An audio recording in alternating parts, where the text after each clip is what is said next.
Let's move a whole solar system. It's time to get uncanny.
What's up, everybody? Welcome to episode 152 of This Uncanny Earth. Tonight we're going to be talking stellar engines, Dyson Spheres, and some other stuff. As always, I am your host, Robert Solomon, and with me is the man that stays grumpy from sun up to sundown. He is Spider. Grumpiness is my totem. Is it? What's that mean? Well, you know how on a totem pole you get all the different faces of all the different animals and stuff, and there's always one that's just like, I don't even want to be here. That's me. Yes. That's you, huh? Yep. I didn't ask to be on this totem. You didn't ask first, huh? That's No. Okay. They just put That me up there. happens. Made me grumpy. You're always grumpy, though. That is nothing new, muchacho. Anyways, so how's everybody's day going, week going, what have you? I hope everybody's having a good day. What you been up to, Spider? Any news from your end of the woods there, buddy? Not too much. I mean, it was real humid today because it sprinkled a couple times, and so all that moisture just kind of sat in the air and kind of stuck to your skin like you're walking through a small puddle. And so I didn't really do a whole lot. It was one of those days where you kind of felt like just being out of it. Did do some stuff for the Uncanny Spirits Club, if anybody is following that page, because if you're not, you should be. And yeah, made sure that we're branching out in our various other business opportunities. Excellent. So this weekend, I had the chance to go see the Circles film premiere from the awesome director Jerry Keys. Shouts out to Jerry. Chelsea Yurkovitz was supposed to be in attendance, but she went to the mall, so I did not get a chance to meet her. Must have been And some I sales. Right, that's what they, Sales. right, Deals. right. Deals. Deals. But I do want to shout out some very awesome ladies. Crystal Counts, she and Angela Dubois, and I hope I got that last name. I hope I said that right. They were sisters that knew Jerry, and Angela worked on Circles. I forget what she did, so apologies, Angela. I don't mean to forget. But I met them with Jerry and Jerry's wife, Paulette. Shouts out to Paulette. Very nice lady. And we all got to just sit down and chop it up. We chopped it up for probably so Circles was roughly, I want to say 30 minutes, 31 minutes. It was a short film, so 30-minute runtime. And then we just sat around and talked for a while, and we talked about everything, because Angela and Crystal are both Appalachians, so they grew up in that kind of thing, and they know all about witches and things like that. So we were chopping it up about that, and made some lifelong friends that day, and it was just really cool to meet them. So shout out to them. Crystal has a Facebook page where she does photographs. Check that out. That is Through the Looking Glass. Through the Looking Glass. Now, this one might be a little hard to find, so I'm going to tell you folks how you can find it real quick by telling you what the image is. So, okay. So it is a page. So it's not a group. So when you find it, it's not a group. There is a gentleman holding a football. That is the cover art. And then there is a young lady in a purple dress. So as the sort of profile picture. So yeah. Yeah, good stuff. Also, let me see here, because I have a guest for next week that I want to... I'm going to make sure I get the date right, though, because it's going to be a very interesting and awesome guest. I'm looking forward to having this person on. Let me find the date. Okay. So on the 18th, which is a week and a day from today, so a week from tomorrow, we will be having Willie Dalton. She is an author, and she has penned a couple books. I haven't read any of them, so we're going to talk about them on the show on Friday, next week, the 18th. I was given her contact info by Crystal, and when we were chopping up, and she said, "Yeah, she'd be awesome on your show." I said, "Okay, cool. Let me have her on, and we'll go from there." And so what happened? I reached out, we had a conversation, and she's going to be on the show next week, and we're going to talk Fae folk and stuff like that. And I think she's going to be a fantastic guest. So we're looking forward to having her on. So next week, the 18th, Willie Dalton. So get ready for that. I think that's it. So next week, I think my co-hosts are going to hang out. Mm-hmm. So we're going to watch Circles. I have a copy. So we're going to watch Circles, and then we're going to review it on the show for next week. Good deal. So that'll be a solid thing to do. So yeah, we'll break that down and knock that out. So yeah, that's really it. I don't really have much else, except it's time for the part of the show that my co-host absolutely hates. Ladies and gentlemen, it's time for dad jokes. It's time for dad jokes. All right, the good part's over, so go ahead with the rest of it. Mm-hmm. How does a taco say grace? Oh, no, don't. Let us pray. There's like 1,000 variations of that with that same punchline. Yeah, it's not too bad. Sorry. So, episode 152, we're getting up there in age. Tonight, we're going to be talking about Dyson Spheres, stellar engines, and another little thing I like to that I looked up earlier, the Kardashev Scale, which breaks down types of civilizations based on the energy that they can acquire from things like fossil fuels, antimatter, and the sun. So we're going to get into the Kardashev Scale a little bit later on the show, but first I want to get into the stellar engine.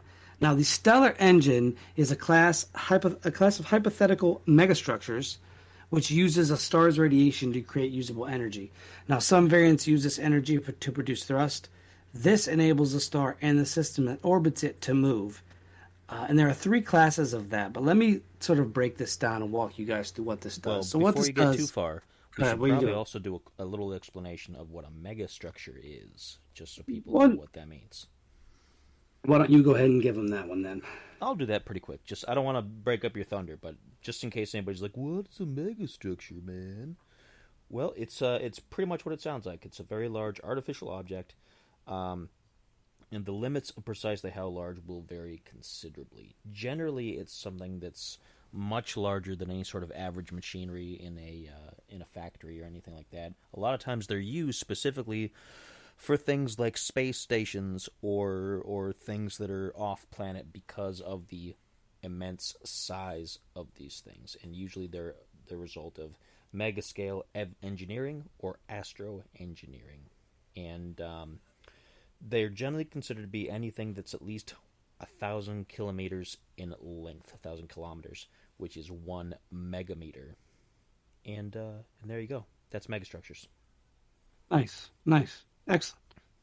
So these megastructures, so this uses the star's radiation to actually create usable energy. It pulls it in, and then it uses it as a variable way to transmit wireless energy between different parts of it and then to one source. Now, there are actually three classes of these stellar engines. The first class, or Class A, titled the Shadkov Thruster, is a propulsion-based system that consists of an enormous mirror light sail, which is a stasite, or a statite, yeah, statite, and that's an artificial satellite that employs a solar sail to continuously modify its orbit in ways that gravity alone would not allow. So this sort of it's sort of like putting a parachute to something, and then a jetpack would basically, which propulsion. which we Without, have right now. Actually, they they just do. recently, over the last couple years, and it's up there right now. It's hasn't crashed and burned or anything. It doesn't do much. It just kind of hangs out. But it's the light sail. I think it's the light sail 2 or whatever they called it, because the first one was more of a test thing and it didn't go very far. But the second one, it's run by I think the SETI Institute and the Planetary Society, which are two groups that look for extraterrestrial or different things out in the universe. So they have a light sail out there in space right now as we speak. It's small. It's not that big, but it's a start. So the technology for that kind of thing is something that's actually around right now, which is pretty exciting. Yeah, I'll be interested to see how I'll be interested to see how they do that in the future, because these are like serious business. Like, it's one thing to have like one thing of it. Mm-hmm. Um, It's it's like a another proof of thing to put concept. it in. That's it. Right, right. Yeah, it's more a proof of concept that it can be done. Now, it's like you said, whether we'll be able to do something real big and massive and like really incredible with it, who knows? But it's interesting that we've been able to make the technology work to some extent, at least. That's well. The thing too is like with a lot of this stuff, um, it just it's just really expensive, and the energy Mm-hmm. required is something we don't have the output to produce at the present time. Mm-hmm. So there lies a problem. But the it would be classified as a megastructure, and what it would do is it would balance gravitational attraction towards and radiation away from the star. Now, the radiation pressure from the star itself is asymmetrical. This means that the radiation is being emitted in one direction. Now, this excess pressure acts as a net thrust and accelerates the star in the direction of the hovering statite. The speed at which it would be moved would be very slow. So, like, I know people probably think, oh, it's going to be fast. No, we're talking like 10 million years. To break down a little bit of the math for you guys, uh, it would take roughly a million years for a star such as the Sun, with a luminosity of 3.85 times 1026 W and mass of 1.99 times 1030 kilograms.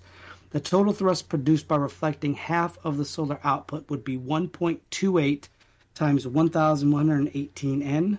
And after a period of 1 million years, this would yield an imparted speed of 20. I think this is like 20. It's M-S. I forget what that means. I looked this up earlier. Sorry. Um, with a displacement from the original position of roughly zero point zero 0.03 light years. After 1 billion years, the speed would be 20 kilometers per second. Oh, so that'd be 20, probably 20 meters a second. 20 kilometers per second, and the displacement of 34,000 light years, which is a little over a third of the estimated width of the Milky Galaxy. Now, some of this is going to be very, like, sort of heavy. I tried to leave a little bit of the math in and leave some of it out because I know our listeners don't want to be bored and bogged down with a lot of the more number-esque parts of this. You can look this stuff up online. There's a lot of really useful mathematical information behind it. Um, let's jump into the Class B, though. And the Class B is a Dyson Sphere that is built around a star. We're going to get into Dyson Spheres here in just a bit. What it does is it uses the difference in temperatures between the star and the interstellar medium to extract usable energy from the system itself.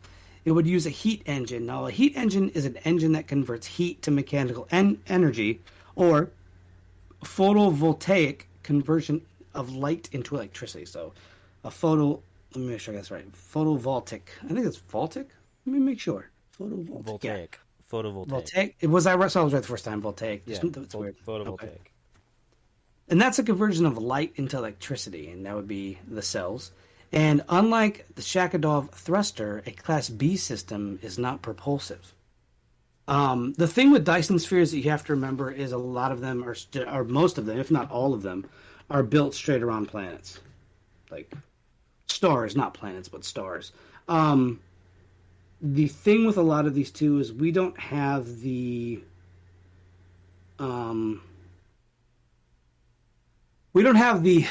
energy to build this stuff. Like we don't have it. We don't have the energy to build it whatsoever.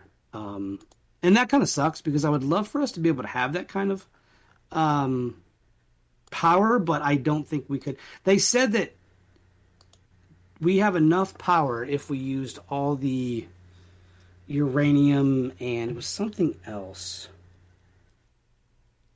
It was like all the fossil fuels, all the uranium, and you could only get something the mass of Mount Everest out into space. So, and you would need a lot more than that, especially if you wanted to get a Dyson Sphere going.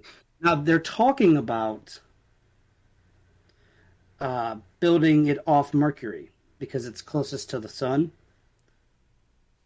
So it's like they want to put it'd be like a rail gun, and it would shoot out the pieces, and then you could align the pieces accordingly. Once again, you'd have to build something on Mercury first, and you couldn't put people up there because of the radiation and the heat. So you'd have to use robots. You'd have to use, robots that'd be able to build the stuff on there. You have to have people you have to have a base, a jump-off point, land on Mercury, build the stuff. Then what you have to do from there is take the stuff and shoot it out into the orbiting part of the sun, which then you'd have to do enough of them. This is an endeavor that would take a very long time. Mm-hmm. That's all. Mm-hmm. So, yeah, it's not some small thing. And I mean, the engineering involved too. Like you have to make sure that when you're making the thing that you don't make it too close. It has to be a certain distance on the outside, all the way around, symmetrical. Because if any part of it's too close, then the sun's going to burn on through, or any number of things like the gravity's going to be off, all that kind of stuff. Yep. So it's a really high-end engineering thing that would take a long time first to get the building blocks up there, and then second to make sure that as you're building it, you have to constantly adjust for stellar drift and all kinds of different things to make sure that it's actually going to sit right and work the way that you want it afterwards. Yeah, it's definitely, and the thing too, you'd have to keep maintenance on it. Mm-hmm. But there's ways to do that. It is what it is. It's just in the pre-planning stages at this point. So I don't know where we would go from after drawing board to actually making it happen. We'd have to solve a lot of problems here first in order for us to get where we need to get to in that regard. Now, the Class C. Now, the Class C is my favorite of the Stellar engines. This thing is the coolest thing I've seen. I really thought it was cool looking. It is like a Dassault and Cathcart engine in that it combines two other classes. It utilizes the propulsive aspect of the Shadkov Thruster and the energy-generating aspects of a Class B engine. Now, a Dyson Shell with an inner surface somewhat covered by a mirror would be one type, meaning we'll talk about what a Dyson Shell is, but basically it's like it kind of goes over the star itself, and actually kind of goes over the system. I'll explain.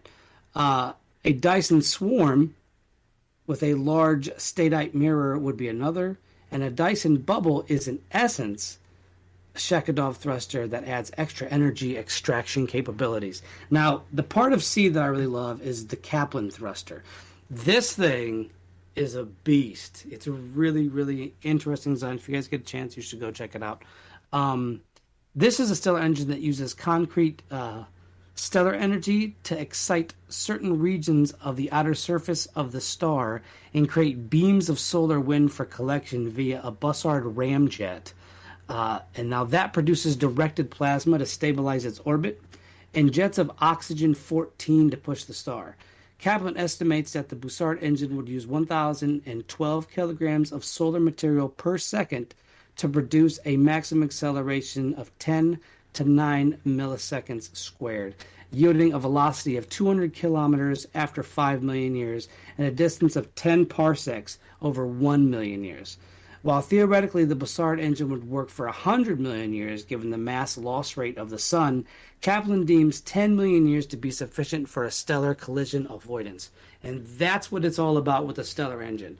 It's not so much about powering stuff as it is if you need to move your entire solar system, because your entire solar system is basically wrapped around the star. You know, everything revolves around the Sun. We revolve around the Sun and everything else. So when you move the Sun, you move the solar system with the Sun.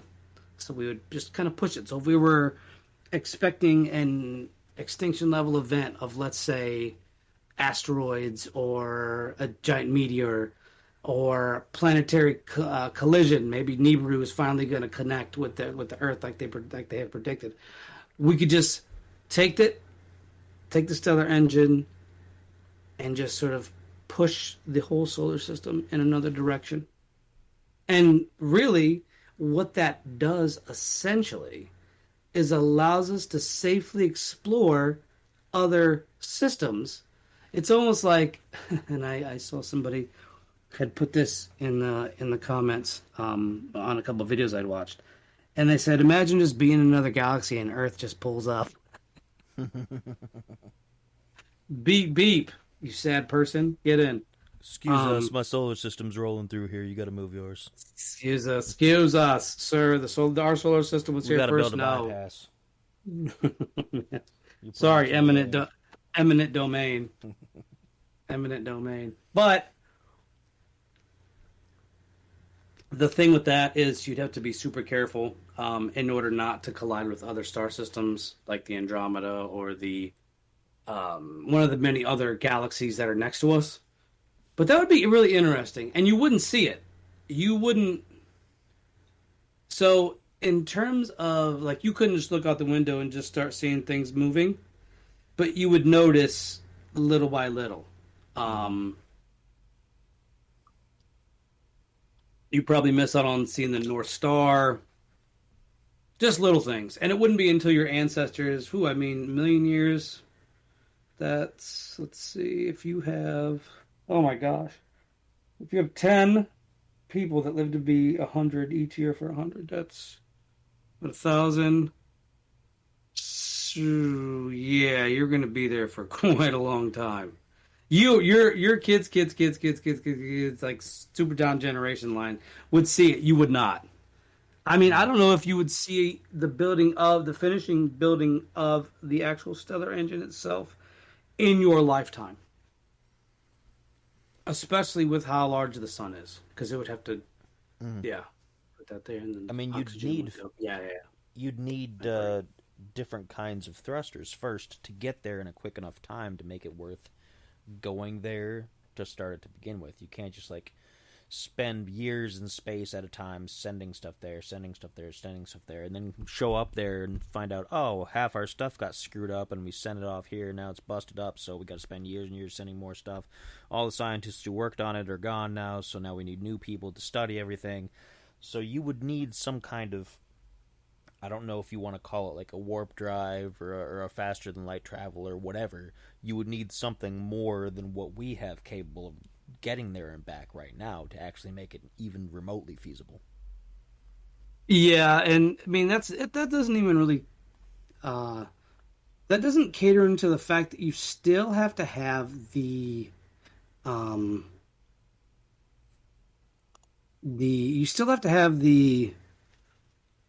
capabilities to run it. So what you would have to do, first you'd have to make the robots. Once you've made the robots, program them correctly, almost to an android state of being, ship them off to Mercury, give them a task. You have to have somebody somehow guide them, which we'll probably have to set up almost like they did in, and I hate to do this, but in the Star Wars movie, when they Mm. had the in the Phantom Menace when they had the thing outside that controlled the droids. You'd Yeah. almost have to have something very similar to that to Mm. relay signal information back and forth. Because I don't think you could really have a human on Mercury because for one the planet's too hot. I mean you could, but see once again you actually have to make more technology to put them on the moon or put them on Mercury first. Mm. But the Earth is flat, so you can't get off of the Earth because it's flat Earth, Well, and there's plus you have to only. beat 8 teams to get to the lighthouse and get to Mercury anyway, and then.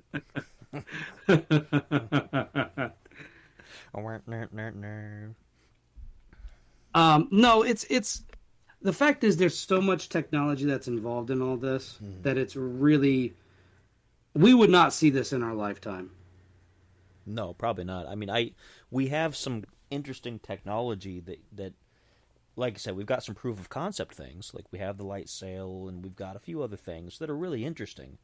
But we have nothing on the scale of necessity to start really feasibly building something like this at the moment. We have a lot of theoreticals and a lot of things that potentially could work.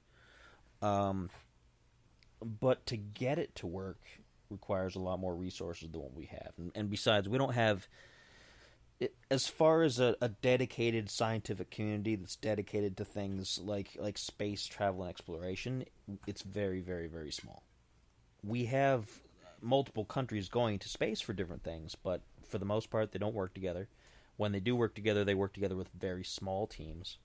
They don't have huge resources. Like NASA here has gotten its budget cut and increased and cut and increased and cut like Yep. for decades. So, there's no consistency and no real baseline to help protect that kind of stuff and to keep it at a level where we can make the advances we need to. It's all in bits and spurts. They have to. I mean, the light sale that they did was crowdsourced. It wasn't government funded. It wasn't. It was crowdsourced over a number of years for just this little thing. And I don't think you're going to Right. crowdsource an entire Dyson Sphere or an entire engine. I No. mean, it's just No. it's And just not going to happen. well, the stellar engine itself, the Kaplan thruster, which would be the most useful in terms of being able to push our solar system into another place if we were dealing with an ELE event, extinction level event. In order to do that, you would have to. I mean, the money required. We don't even have the energy to build it. That's the problem. The uranium we have isn't going to cut it. You would need so many other things, because you have to have a launching point. You can't just fly it, remote control style. You have to have a launching point. I'm not exactly sure how long it takes to get from here to Mercury, but I know it isn't like hop, skip, and jump, and we're there. Right. You know what I mean? I forget how long it takes, but We like you already said, it's proof of concept. Yeah, we already have to wait almost a year or more depending to send something to Mars, which is our closest planet. So, I mean, to go the other direction, or well, actually, to go even because what Mars is in the inner system, right? It's Mercury, Venus, Mars, and then us, right? So, Mercury, Venus, Earth, Mars, Jupiter, Saturn, oh, Uranus. Yeah, all right, yeah, Mars is after us. Never mind. Mercury. But still, I mean, to go the other way, you're dealing with when you're going to Mars, you have the benefit of things like solar winds and whatnot coming off of the sun, pushing outwards. So you have a little bit of a boost that you don't really see. It's not a huge one, but it's you get some energy from the sun helping to kind of move outwards a little bit. You don't have that going closer to the sun. You're actually actively pushing against it. So Yes. plus you have the sun's gravity to deal with, plus you have all this other increasing stuff to deal with. So to get to Mercury and Venus is probably going to be a bit more difficult and more time consuming than to get to Mars. We've sent some probes. I mean, we've sent probes both to Venus and Mars in the past. But as far as getting somebody to go there and use that as a staging ground for anything, it's going to take even longer. So you have to factor in how you're going to keep somebody at a a fit level when you do that, because the years are going to weigh on a person. It Well, might not be. don't forget too, and this isn't to necessarily like cut you off, which I just did. Oh no, Sorry, yeah. I didn't mean to cut you off. This is going to be one of those But shows that's what we do. I think. on Mars itself, you actually lose muscle mass and bone density, Gravity difference. which is a problem. Yeah, that's a problem. Like, you guys know me. You guys know I'm in the gym every day, clanging and banging every single day, right? I do a good 2-hour workout every single day. I could probably do more, but I just don't have the time. So you would have to work out more on Mars to just keep where you're at. Mm-hmm. It's not something where you could just be like, okay, I'll work out, you know what I mean, once a day. Mm-hmm. You have to keep your body and that doesn't add to the fact that you have to have nutrients, you have to have the proper hydration. And that's the thing, like, we're fragile creatures. So we can't just sit on a whole nother planet and our body just be like, yeah, you know what, my body does what it wants. Like, it's fine, it'll be fine. No, it's not, because that's not how your body works. It needs the nutrients that are provided here on this planet. We are the perfect distance away and to the sun. So that's a whole other thing. Like you said, like, there's so many like little intricate parts and pieces. If it goes wrong, if the stellar engine goes wrong, we might end up like crashing into a whole nother galaxy, Or which even is worse, a serious problem. might fly towards the center of the galaxy, which there's supermassive black holes, and then your entire solar system is basically black hole lunch. I'll take the number 7. Oh, the number 7 comes with an Earth. It comes with an Earth and Mars. Now, do you want to supersize a Jupiter into that for just $5 more? Why, sure. Here you go. Yeah, that's the thing. And that is something that we have to understand when building this stuff. Because the stellar engine itself is really only for an emergency. And scientists propose that if they could see it about 10 million years out, they could start building it. And maybe, but see, here's the thing, in 10 million years, if you just built it, that doesn't save you, because it's going to take another, like, what was it, million for the Kaplan thruster to push you enough, or maybe like 3/4, but that's still 3/4. And all you would need is one planet to go off rotation and start careening. Now, you could have a planet go the other way. Say it hits something like, I don't know, say it hits like Uranus, or I could have made a joke there, so I didn't. So understand, I'm trying to be the bigger man here. Good with the modern pronunciation. Thank you. I could have said the other one, but I'm like, no, I'm not 12. If this was a 12-year-old podcast, I would have made a hilarious joke. We would have chuckled, and that would have been hilarious. But the thing is, what we have to understand is that the requirements and everything else to do this isn't just something you can just sit down and be like, oh, okay, I figured it out. This has to be executed with pinpoint accuracy. Mm-hmm. Go ahead. I went on a nice 60-minute long tangent about that. And you got to build this right. That makes plenty of sense, though. I mean, and the point you made about having to work out on another planet is really pertinent because of gravity. Gravity is the main cause of that, because there's lower gravity on Mars, which means that your muscles don't have to work as hard to do things, which some people would think, oh, so you're going to be stronger on Mars, right? Well, nope. Initially, maybe when you first get there, but the longer you're there, if you're doing less activity, because your muscles aren't working as hard, they're not working to the extent that they need to keep themselves upkept. You need to have a certain amount of work for your muscles to contract and everything like that, for them to continue staying at a healthy level or get stronger. If you just be like, oh yeah, it's a lot easier here, I can move so easy, and then you just not worry about it, then those muscles are going to deteriorate pretty quick, because they don't have the resistance that they usually have to work back against. So There's nothing keeping them at the level that they need to be. So, which is a pretty common sense thing, honestly. I mean, when they've brought people back from the International Space Station, they've they've noticed that there's been bone density loss and muscle mass loss if they haven't been doing a lot of stuff while they're up there. And it's easy to just be up there and float around and not think about it too much, but they do a lot of work while they're there to make sure that they stay healthy, because when they get here, their bodies have to adjust. And I know people are like, oh, well, I've seen them when they get back from their stuff, and they don't look like they're suddenly smaller than when they went up there. Well, No. probably not. They're That's not not how gonna that look works. it. No.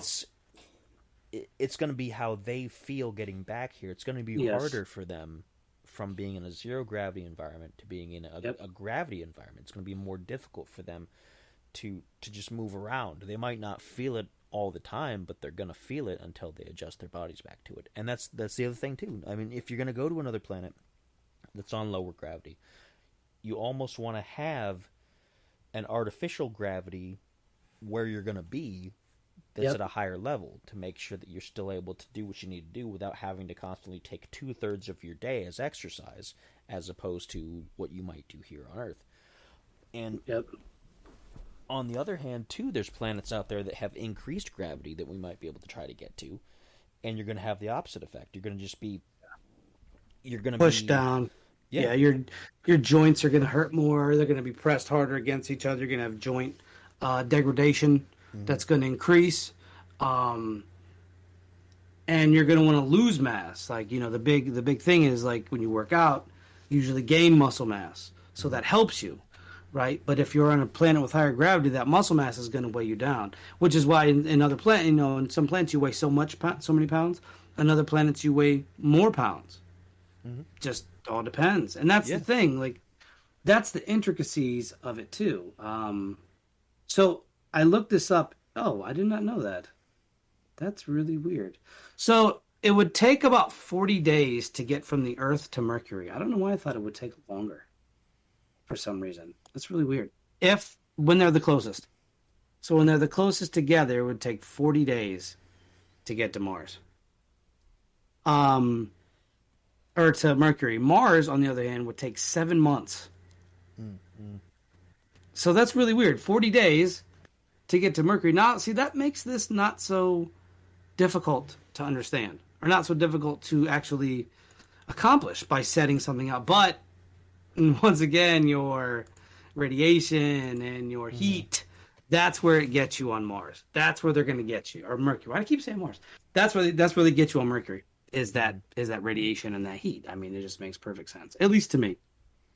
Yeah, because we don't have that. We don't have that solved yet.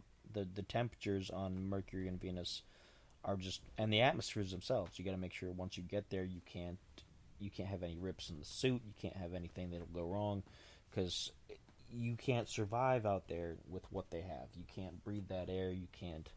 It's not an atmosphere that we can survive in without special things going on. So not only do you have to be able to survive on your own, but all the equipment that you take with you has to be able to survive the various pressure and the heat and whatever else. They say on Venus that it could potentially be constant acidic rain. And when people think of acid rain on here, they're like, oh, pollution, oh, it's not so bad. I mean, it sucks, but there, it's not the same on Venus. No, it's literal acid almost. Yes, because that's the kind of stuff that's in the air, and there's just how it is. And if you're just going out there hunky-dory with your spacesuit thinking, oh, it'll be fun, it'll burn right through and you're done. So, and the equipment that you take with you. Well, Venus, you live above the clouds. From the research that I've done on Venus, and we did a show on this, actually. We did a show on, like, being able to live on other planets. I could swear we did a show on this. Go back and look when the show's over and check that out. But it's like, you could build, it almost have to be like, and I hate to do, I'm doing this again, by the way. Bring up another Star Wars reference. What's the place where Lando Calrissian lived? Cloud City. Oh, Bespin, on the planet Bespin. Yep. Bespin, yeah, you would have to do something like that. You'd have to build a station above the clouds and use the clouds, use the below the clouds as energy to keep the station afloat. Go ahead, continue. The only real difference there, though, is Bespin was a gas giant, as opposed to Venus, which actually has land masses. Venus has land and things like that. So theoretically, if you had the right equipment, you could go to the surface. But it's still a valid point. It's still a valid point that up past the dangers of the atmosphere, you'd probably be okay. It reminds me a little bit of in one of the new crop of Wolfenstein games. You go out to Venus because the Nazis have settled it, and they have some stations down on the ground, but those are like mining stations and things, and they only send people down there who are like the people they really don't care about, like the most expendable people work down there, because if they rip a suit, who cares? That was their thought, not mine. And their top people, like their really like high-end people and their leaders, all were in stations up at the cloud layer. So you had to take like a special space elevator to go from the surface up to the cloud layer, because that's where everybody else was, because it was safest. Correct. And which still, I mean, getting the technology to accomplish like that would be really ridiculous anyway. But it's still, again, proof of concept and things like that. It's an interesting thought that you could have a safe area as long as you could keep these things afloat without them crashing back down onto the surface below. And that's the thing that we really have to understand here, is that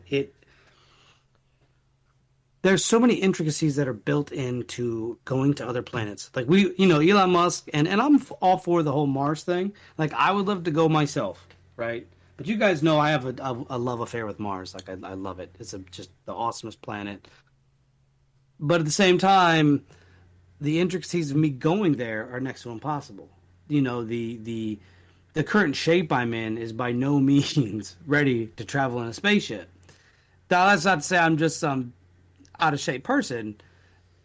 Even the way I work out, I don't train like an astronaut does. Astronaut training is a whole different animal than going to the gym and just getting in shape and lifting and being strong and and having muscles. Astronaut training is just so much more. I think you have to go through like what do they call that? Where they put you in the high speed the centrifuge. You got to you have to go through that and do that bunch of stuff. And the other thing is too is that you've got a permanent injury. That's not to go out and throw out stuff that's your business and nobody else's. It's just making a point that you have an injury that might prevent you from really being able to acclimate to a place like that. Just like me, but I've got a bad back, so I can't. But here's the thing: a higher gravity. I am such a stubborn mule that I would be able to do it, because I'd be like, no, I've always wanted to go to Mars. I'm going, and I just push through it. But you're right. But see, I don't know how that it would react on a place like Mars. Like you said, your bone density is going to decrease, and that's not good. You know what I mean? So the best way to do that would be to have it like an almost like you said, like anti-gravity of some form or fashion. Yeah, artificial, not anti-gravity. What am I doing? My brain dials things to the right amount for where you came from, which wouldn't help if you had to go out and actually walk on the surface of the planet, but that would be theoretically temporary if you went back to a camp or a base of some kind, or some kind of a structure where you could have a power source that would create the right gravity, which I don't know if I don't know where we're at as far as artificial gravity goes. I mean, they have the chambers, but they're only producing 0G. You know what I mean? You would when I was looking this up earlier, Kyrgyzstan, which is, let me make sure I said that right. This is like a weird YouTube channel. Let me make sure, because I know I said it wrong probably. Okay, so it's actually Kyrgyzstan, sorry. Kurzgesagt. A lot of the information I got tonight is from this YouTube channel. It's fantastic, by the way. But they were talking about Mars and being able to live on Mars. First of all, you'd have to have a tube. You have to live in a tube, because the way that they would pump in the oxygen, because the planet is so much, it's carbon dioxide.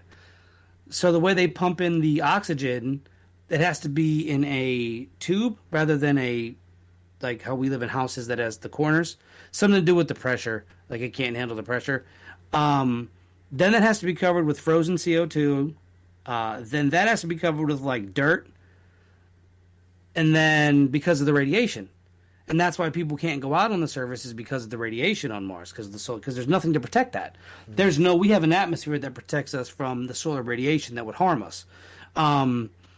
They said like the solar radiation we get here is minuscule compared to like Mars. If you were outside on Mars, you would get, how did they put that? It was like it was something like how astronauts get exposed to it, but over the course of their lifetime, you would get basically like super quick. Not to mention the Mars dust itself. You can't breathe it in. It gets on everything. So what you have to do is the suit you'd have to have would have to be able to negate the radiation. The suit would actually have to be able to connect to a place where you could get out of the suit without getting dust into your living quarters. Then you have to grow stuff.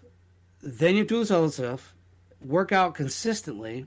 So we look at this and we said to ourselves, okay, it'd be fun to go, but it's just a lot of craziness. It really is. But yeah, sorry, we just went on a crazy half-hour tangent about Mars when we were supposed to be talking about Dyson Spheres and stuff. I want to talk about Dyson Spheres now. It's been great stuff. Now I want to talk about something that is more regarding how you would power this kind of thing. And these are Dyson Spheres. Now, Dyson Spheres are vacuums that you vacuum over your floor, and they pick up all kinds of dirt and dust and hair and dander. So there you Mr. go. Dyson. No. Mr. Dyson. No, a Dyson Sphere is a hypothetical megastructure that completely encompasses a star and captures a large percent of its power output. It was started as a thought experiment by Freeman Dyson, who was a mathematician and a physicist. Let's get into the types of Dyson Spheres. First off is the Dyson Swarm. Now, this variant is closest to Dyson's original concept in that it consists of a large number of independent constructs, like solar power satellites and space habitats, that orbit in a dense formation around the star. Wireless energy is used to transmit power between swarm components.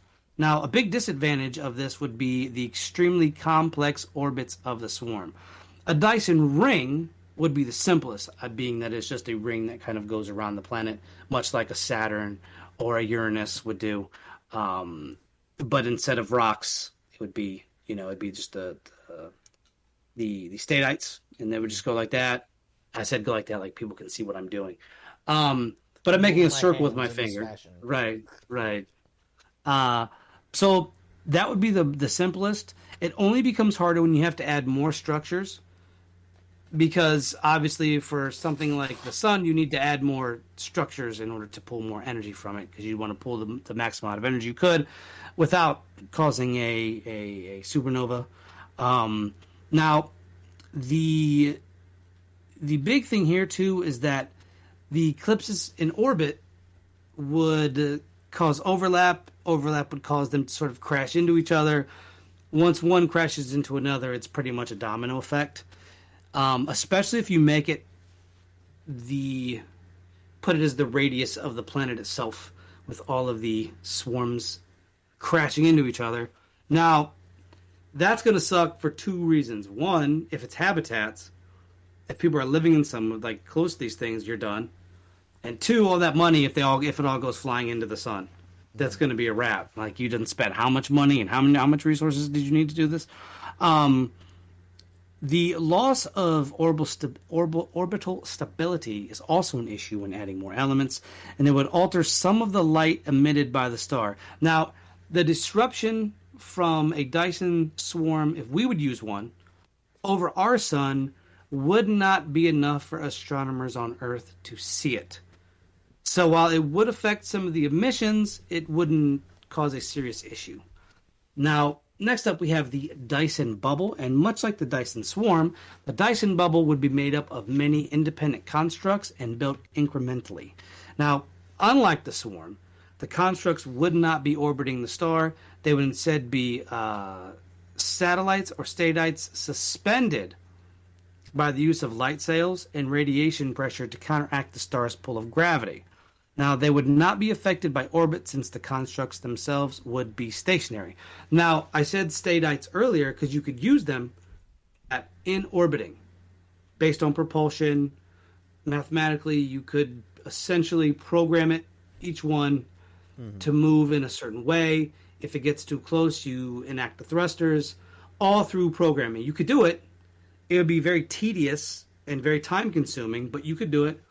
And the ratio of radiation pressure to the force of gravity from a star would be constant regardless of the distance. This works if the satellite has an unobstructed line of sight to the surface of its star. These satellites could vary in distance from their central star. Now, a 100% reflective satellite deployed around the sun would have an overall density of 0.78 grams per square meter of sail. To illustrate the low mass of the required materials, consider that the total mass of a bubble of such material 1 AU in radius would be about 2.17 times 1,020 kilograms, which is about the same mass as the asteroid Pallas.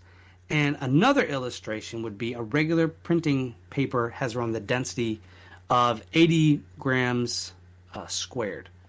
So now such a material, on our coast was talking about earlier, such a material has not yet been produced in the form of a working light sail.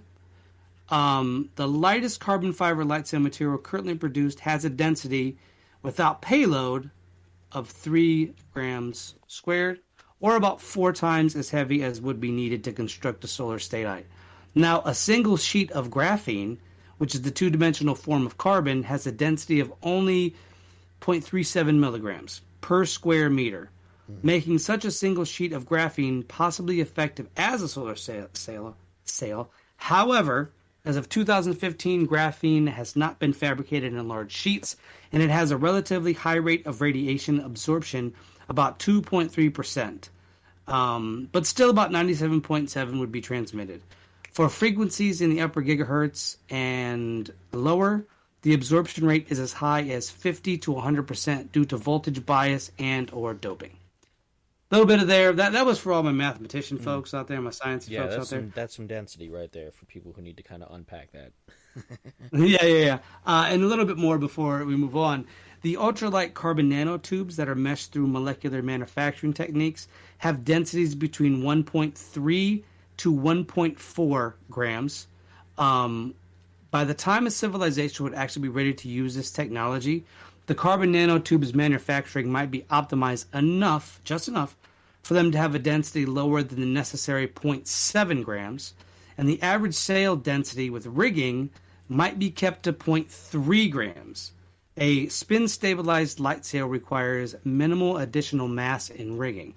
If such a sail could be constructed in this aerial density, a space habitat the size of the L5 Society's proposed O'Neill cylinder, which is 500 kilometers squared, with room for over 1 million inhabitants, massing 2.72 times 109 kilograms, which also would come down to 3 times 106 tons, could be supported by a circular light sail 3,000 kilometers in diameter, with a combined sail and habitat mass of 5.4 times 109 kilograms. Now, for comparison, this is just slightly smaller than the diameter of Jupiter's moon Europa, although the sail is a flat disk and not a sphere, or the distance between San Francisco and Kansas City. Now, such a structure would have a mass quite a lot less than many asteroids, although the construction of such a massive habitable statite would be a gigantic undertaking, and the required material science behind it is in early stages. There are other engineering feats and required materials proposed in other Dyson Sphere variants. Now, to interrupt you real quick, what's interesting is there are people thinking about this right now. They're thinking about these carbon structures. And the reason I know that is because there's something called carbon reclamation, which is, it's kind of a new thing that's I've read about a couple of times, that they don't have a good way to do it just yet, It basically involves taking carbon dioxide and things that get pushed off into the air and like pollutants and things like that, and they figure out a way to recollect it to use it for other things.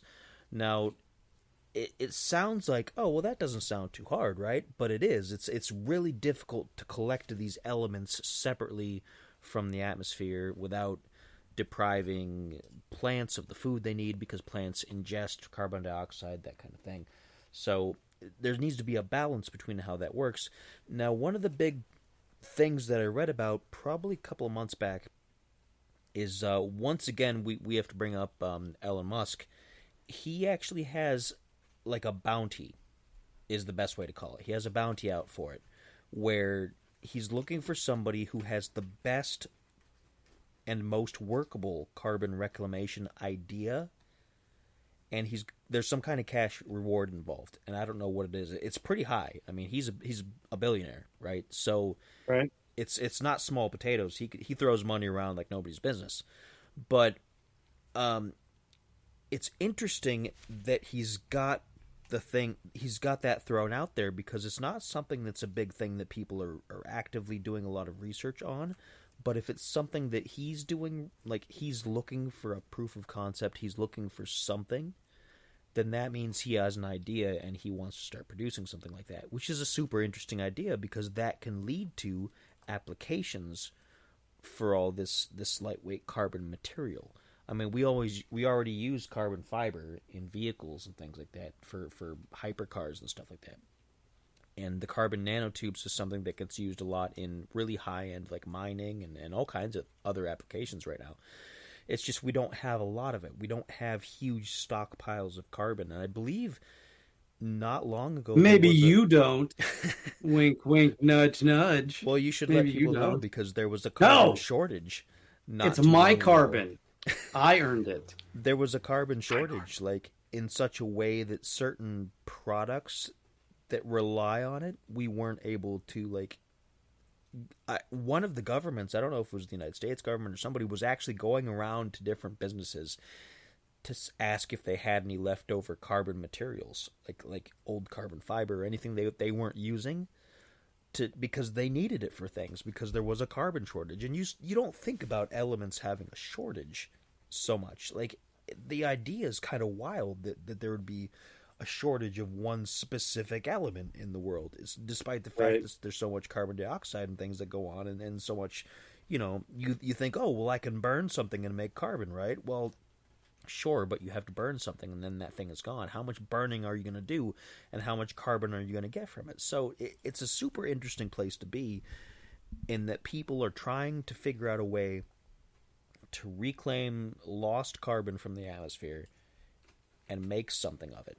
And it kind of, I think for people like Elon Musk, it plays into exactly what you're talking about how they need those kind of materials for these advanced things, because that's exactly the kind of stuff that he's into.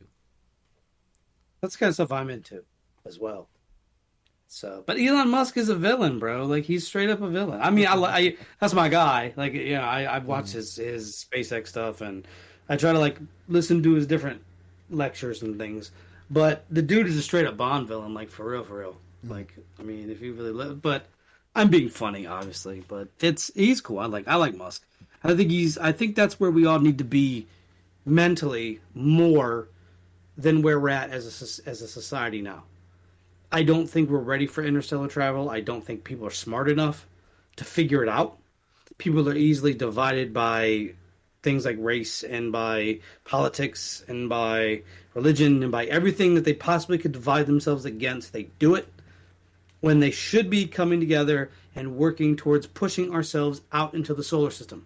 Because if we could do that, that would erase a large chunk of people that just get into these weird grooves of I don't like you because of XYZ, but they're not good reasons to not like somebody. Okay, you eat people, okay, I don't like you. Oh, you're a different skin color than me. Oh, I don't like you. No, that's stupid. The first one, yes. If you eat people, I don't want to be around you because you eat human beings. I get that. That's a very weird extreme, I know. But it's like, that's what we're at in a society. I don't think we've moved forward. I think we're now moving backward more so than we ever have. by letting things divide us. If we could just put aside all that nonsense for just 100 years, think of the technological advances we could have. We could go into outer space. Because there's brilliant people out there, but they get sidetracked with this nonsense. And they once you get sidetracked with nonsense, your brain does not act the same. You base it off emotion and not logic. And that's a problem. And not to get on some like political rant, because I'm really not trying to do that. But what I'm trying to say is we need to work harder to do this kind of stuff because I want to go to Mars someday, people. All right? You're messing this up for me. Stop, humanity. I'm trying to go see if there's a pyramid on Mars, because then that would be a theory of mine that I can prove to be correct. But yeah, now we're going to discuss a Dyson Shell. Now this thing, if this is the one, let me make sure this is the one. Yeah, this one terrifies me. I don't like this one, and you guys will understand why momentarily. So the Dyson Shell is a uniform solid shell of matter placed around a star. Now, this would obviously completely alter the emissions of the star and would intercept 100% of the star's energy. The surface of the Dyson shield would be habitable if possible. Now, a spherical shell in the shape of a Dyson sphere in the solar system with the radius of 1 astronomical unit, so that the interior surface would actually receive the same amount of sunlight as Earth does per unit solid angle, would have a surface area of approximately 2.8 times 1,117 kilometers squared. That would be 1.1 times 1,017 square miles, or about 550 million times the surface area of the Earth. Now, this would intercept the full 384.6 yodawatts. It's a weird way of measuring things, but you know what I mean. Or 3.846 times 1,026 watts of the sun's output. Non-shell designs would intercept less, but the shell variant represents the maximum possible energy captured for the solar system at this point of the sun's evolution. Now, this is approximately 33 trillion times the power consumption of humanity in 1998, which was roughly 12 terawatts. Now, a shell of that size would have no gravitational interaction with the star, and this could cause some drift. If left unchecked, the sphere or the shell would crash right into the star. Now, propulsion would be just one way to correct this error. There's probably a couple other ways, but this one I'm not a fan of because you're actually encompassing because you could not. Earth has to have sunlight, so you have to figure out a way to get around that. The shell from the mock pictures that I was looking at, or the mock-ups I was looking at, had most of the planets inside of it, and the sun. So basically, you're trapping us, more or less. Now, the same reason that would cause the shell to fall into the star could also be the reason that things placed on the inner sphere of the Dyson shell would just straight up also fall into the star. Now, in theory, you could build a biosphere and place it between two concentric spheres, and then place that on the interior of a rotating sphere. Now, the force of artificial gravity would be perpendicular to the axis of rotation, thus causing all matter placed in the interior to pull around the equator. And this would render the sphere a Niven ring. Now, Niven ring is from the Ringworld series, so it's kind of like that. Ringworld is basically like, if anybody's ever played the game Halo, it's one giant ring, and you live on it. It's like on a ring on the slide that would touch your finger, right? That circular part there, that's where you would live, and then the outside would be the shell of it. Really weird, but now that would be for purposes of habitation and fully effective. It would be a fully effective radiant energy collector, or it could be placed on the outside of the sphere where it would be held by the star's gravity. Now, the problem is the shell would be vulnerable to impacts from interstellar bodies, such as comets, meteoroids, and material in interstellar space that is currently being deflected by the sun's bow shock. The heliosphere and any protection it theoretically provides would cease to exist. This one is this just says wipe out everything at once, because that's what I think would happen. No, the interesting thing about that is that this is actually the most common in science fiction. This is the most common form of Dyson Sphere. Right. But as far as science fiction goes, the way that they usually go is that the sphere is so absolutely massive that there's enough space between the interior shell and the actual star that people live on the interior shell all the way through it, and they look up and there's a sun at the center. The center is always up as far as gravity goes. Yep. And instead of having this be a stationary in a system, the Dyson Sphere travels. It moves, so it carries the sun with them, which is kind of a mind-boggling concept. It's like, how do you transport something that large? So it's a combination almost between a Dyson Sphere and a stellar engine. You have to have a little bit of both to get it to work. Now, one of the most recent examples of this that I've encountered, as far as in science fiction, it's a central plot point in the game Star Trek Online, where there's a species called the Iconians that used to be conquerors. They used to be, the dominant species, and then a bunch of other species wiped them out. They turned into energy creatures, and what they did was they took over these giant Dyson spheres that they had built because they're super powerful godlike beings, and they travel in these things. They can warp these to different systems. So the Dyson spheres themselves have like a warp drive, so they can go to different systems, pacify a system that's rebelling, and then go back wherever they want. And then they fill it with ships and with troops and with all these different things, because it's just so massive that you can fit an entire civilization in it. And it's been used a few times in various series of Star Trek and a few other different things. I'm trying to think of some other stuff. I've read some books that featured Dyson Spheres over the last 5 to 10 years, and off the top of my head, I'm not sure which ones. Does Mass Effect have a Dyson Sphere? I don't think it has a Dyson Sphere, but I believe it has a similar concept. Mass Effect has, and it's interesting that you mentioned that, because I was going to bring up the game that a lot of people feel is the weakest and the worst in the series. Don't say it. Please don't say it. Don't do it. Don't you dare say it. I got to. No, it sucks. Don't do it.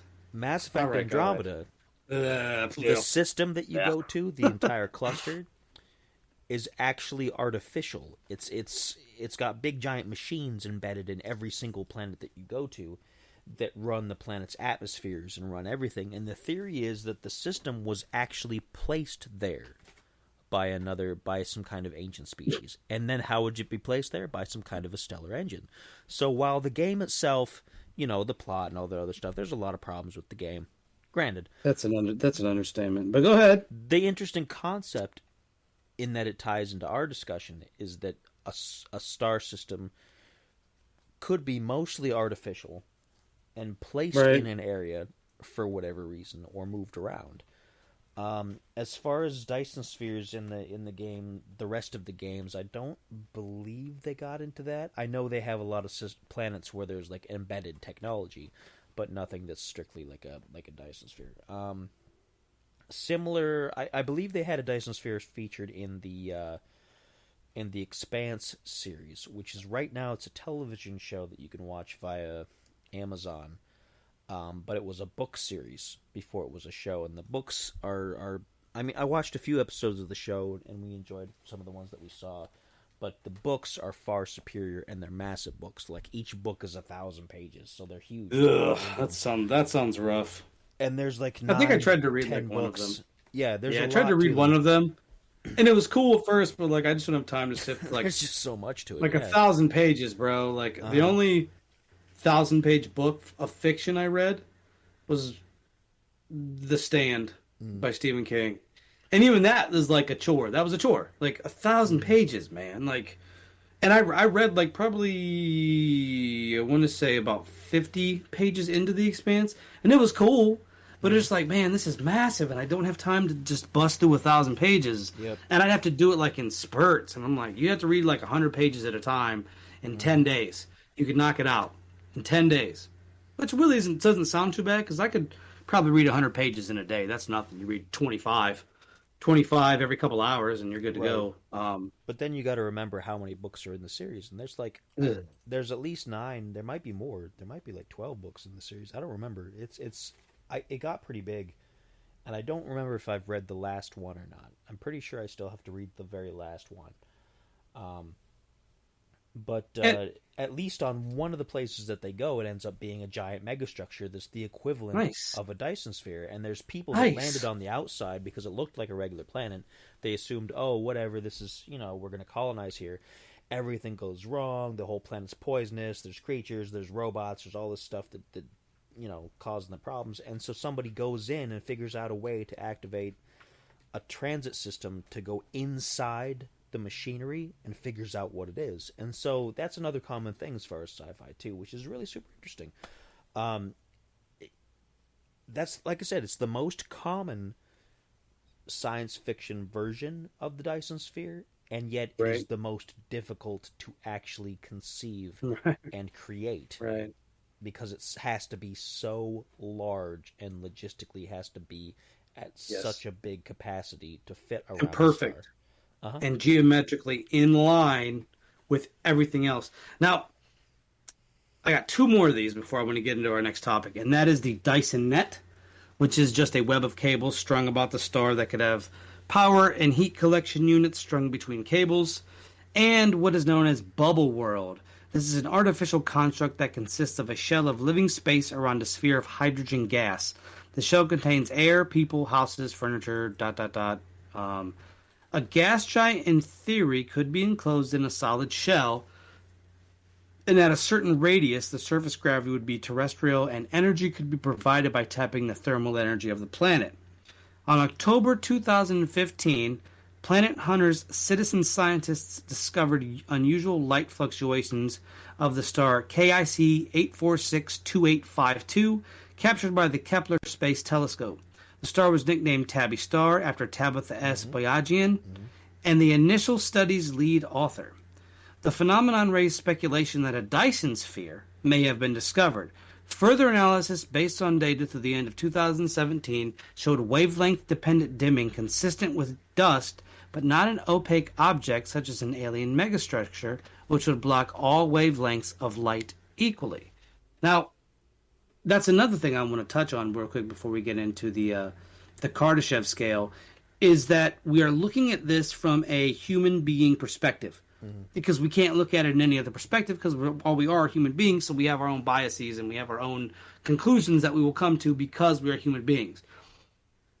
Alien megastructures may not play in the same realm as human physics. Their physics might be different. Their construction methods might be totally different.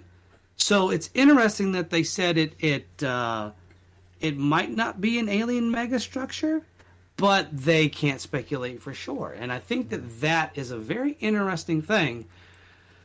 And once again, nobody can say that there... I actually think at this point in my life, I think that people that say there's no such thing as alien life anywhere else are just kind of lost. You have so many planets in the universe and multiverses and all of this, and you mean to tell me that we're the only thing? I think that's kind of arrogant in a roundabout way to say that we are the only thing that could exist. And there's different cultures that have said in the past that there's other life out in the universe. Now I know most of it's been couched in religious terms and there's no real way to verify it, but it's all interesting in how it goes. Like the Dogon people, they say that in the around the dog star, around Sirius something or other.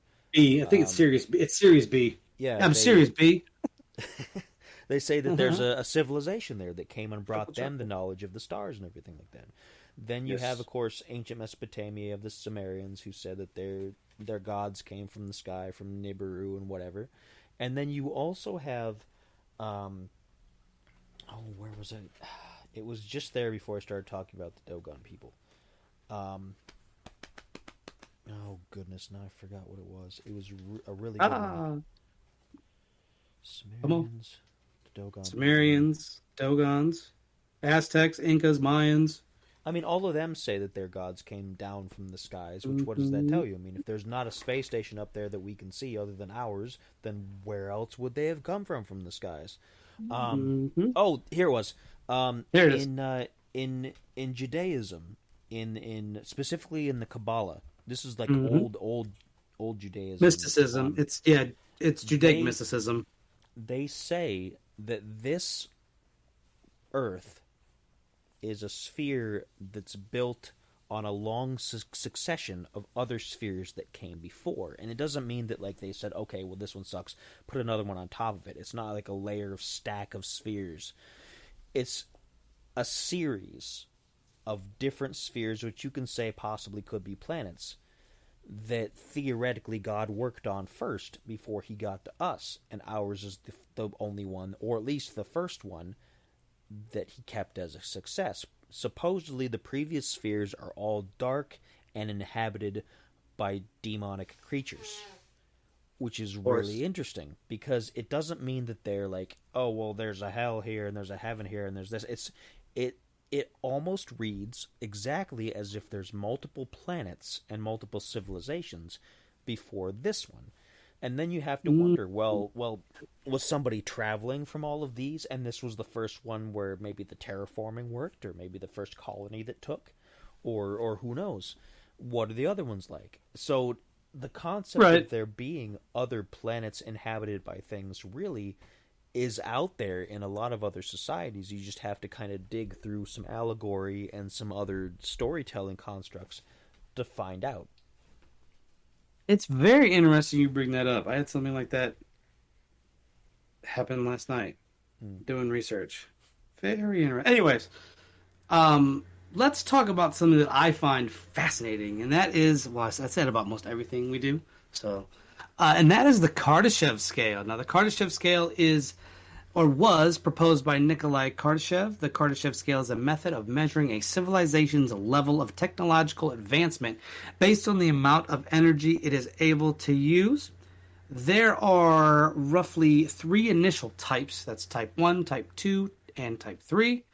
Now, type 0, type 4, type 5, type 6, and type Omega were added on later.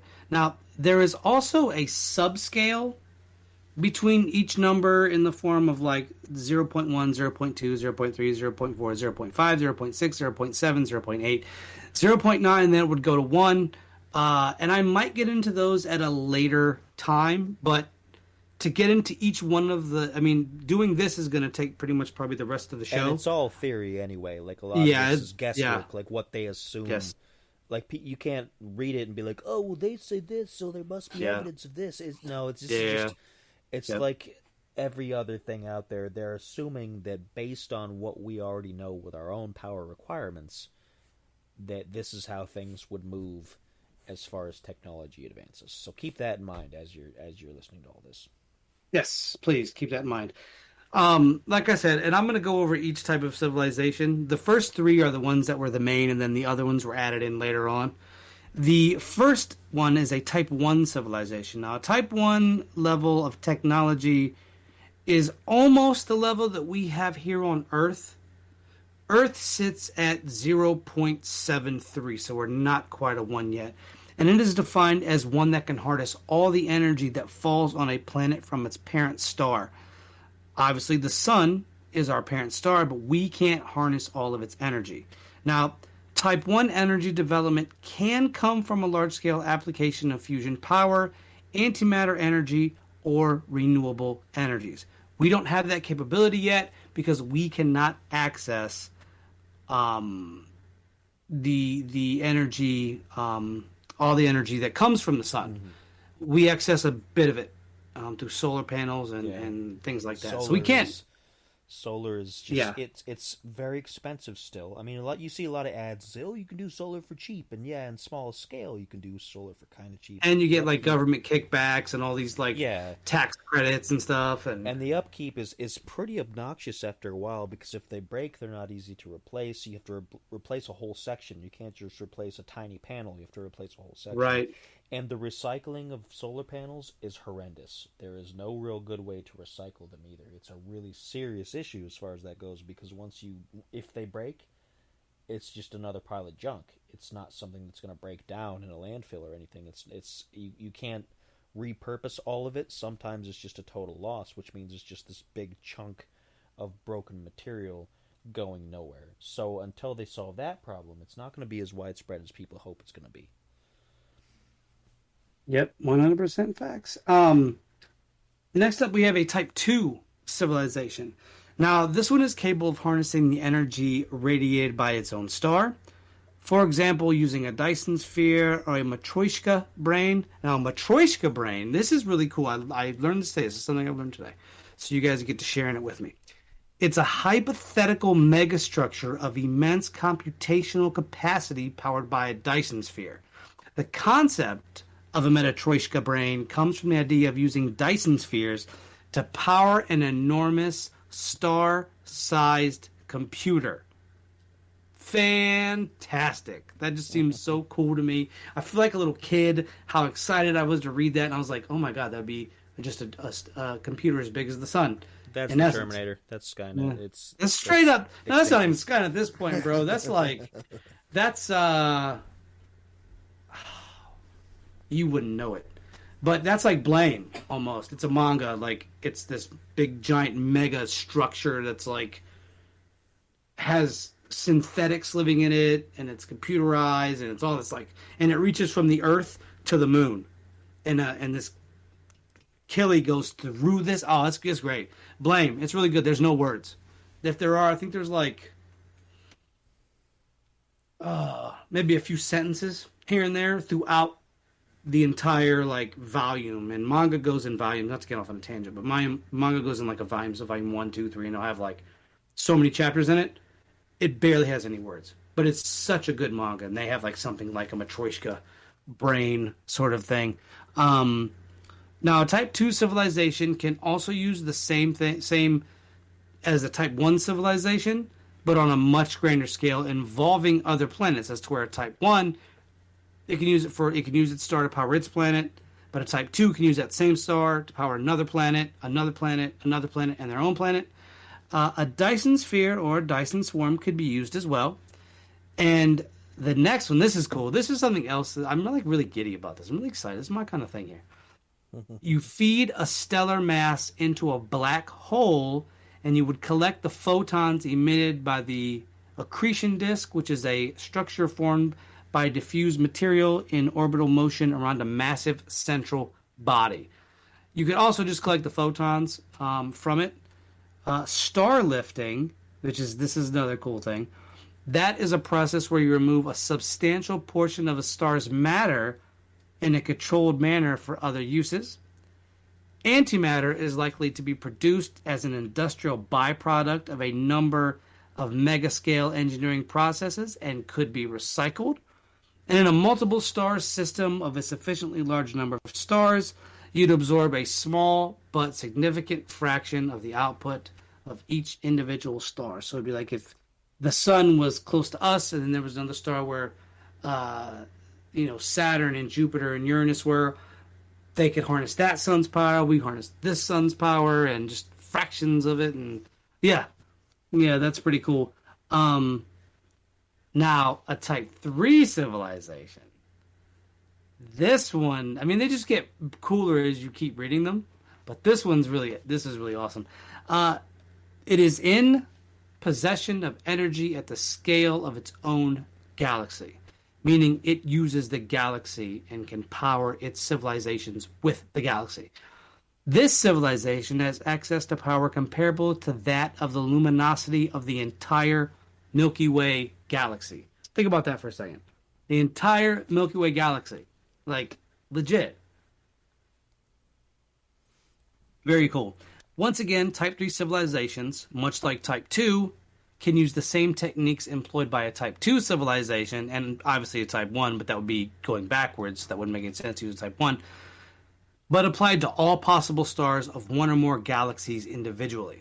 Now, another one would be the ability to tap into the energy of a supermassive black hole, whether that would be bombarding it and pushing out the photons, or on that level, tapping into the energy of hypothetical white holes to provide large amounts of energy by collecting matter propelling outwards, capturing the energy of gamma ray bursts, and finally, emissions from quasars could be used by a Type 3 civilization. So at that point, you're almost transcending life in what you can do, which is the Type 4 civilization. That's right, a Type 4 civilization. Now, this is where, after the Type 3, this is where they started basically attributing what you could do to that civilization. These weren't so much part of the Kardashev scale at first. Like I said, it was only 1, 2, and 3. But then they added this one later on. So the Type 4 can actually control the energy of its home universe. Think about that. The entire universe. They can control the energy. It effectively also becomes immortal. And a Type 4 civilization can tap into dark matter and manipulate the basic fabric of the space-time. They may also be able to utilize matter energy transformation, teleportation, and time travel. That is a Type 4. And I'm like, I know some of you are thinking, well, no, that's it, right? There's no. There's a Type 5 civilization. Now, this civilization can actually escape their universe of origin and explore the multiverse, meaning the multiples of universes that exist. This civilization would have mastered technology to the point where they could build, and you'll get a kick out of this because you talked about this with Andromeda, where they can build a custom universe. A custom universe. They're building a custom universe. Multiple stars, multiple planets, so on and so forth. Multiple species, multiple yada, yada, yada, yada. A whole universe. Like, we build dioramas of the solar system, right? Mm-hmm. But that's just a galaxy. That's not a universe.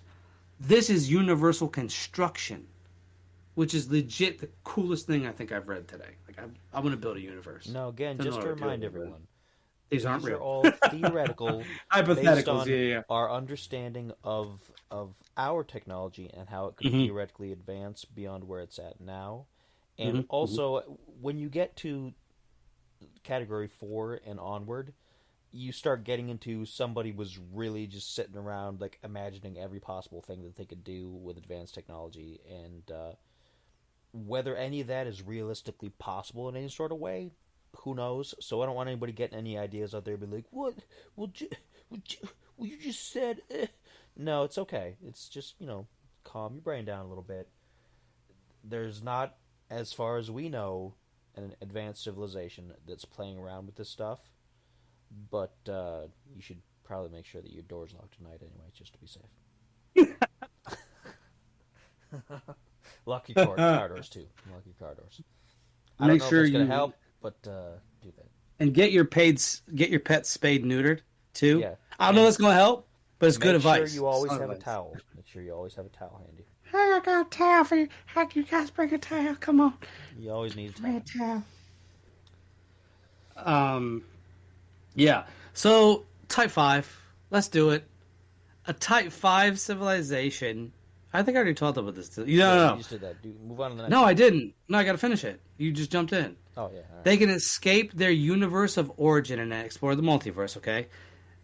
And the custom universe. So, finally, they would also be able to have complete control over all basic parts of nature. Bruh. Lock your door, lock your windows, get your pets spayed and neutered. Do that. Because if this civilization exists, whew. a Type 6 civilization. Now, I know people are like, come on, man. You guys are just randomly writing things down at this point, just saying things that are cool. I wish, because this is cool too. Now, this can exist. Civilization exists in an infinite amount of simultaneous multiverses, and instances. A Type 6 civilization is capable of creating and maintaining the fundamental laws of the universe, or universes. They exist in an infinite amount of simultaneously existing multiverses that represent an infinite amount of instances and all laws of physics. They can also be regarded as paraversal, as they exist in infinite parallels to the 11D space-time continuum with infinite instances of pasts and futures. Legit. Like, that epic. And that's not even like the most grand of all civilizations.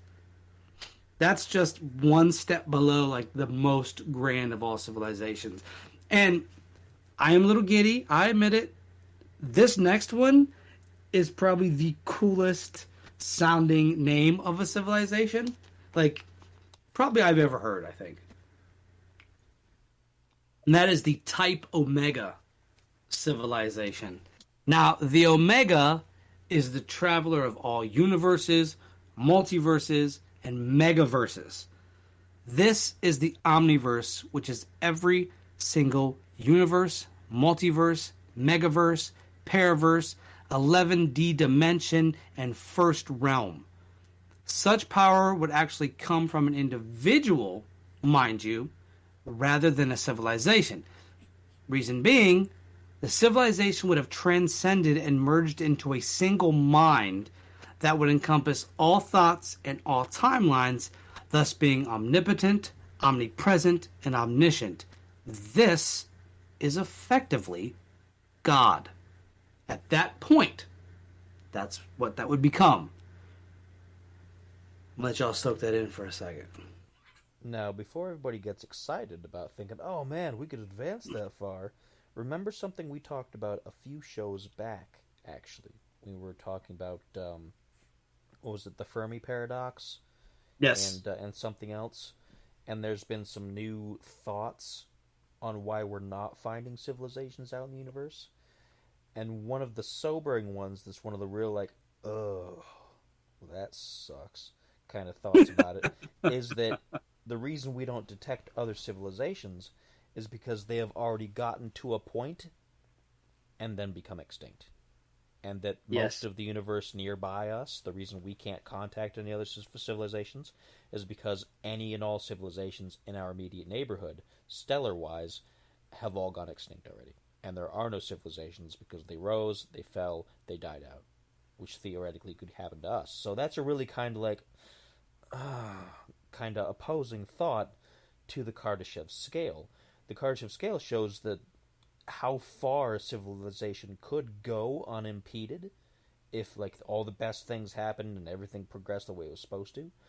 But on the other hand, part of the Fermi Paradox is that a lot of civilizations theoretically never make it even close to that because they all get to their certain point, then they burn out, and they're done.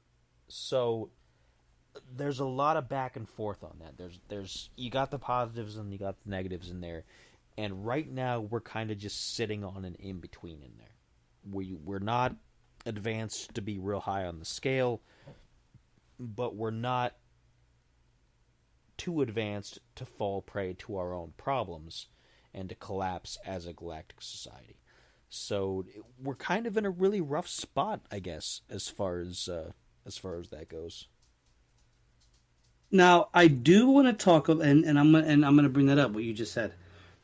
And that is the Type 0 civilization. That's where we find ourselves at present day, and we sit at 0.73. Now, a Type 0 civilization extracts its energy, information, and raw materials solely from planetary resources. It does this through raw materials like food, wood, fossil, and fuel.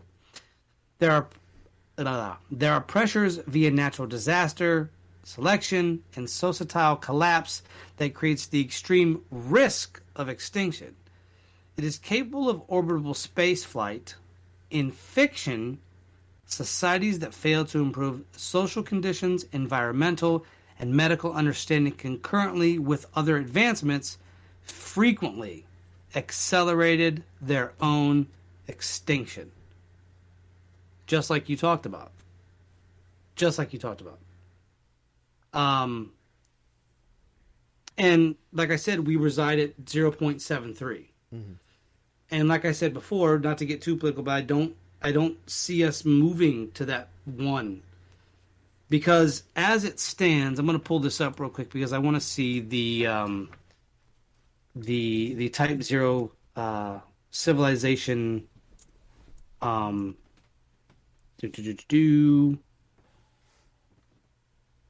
That because there's a couple more things that we have to actually go through first.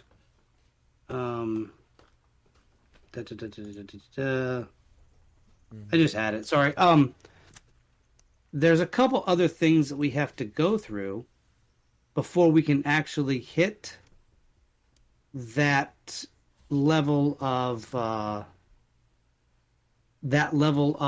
Type 1.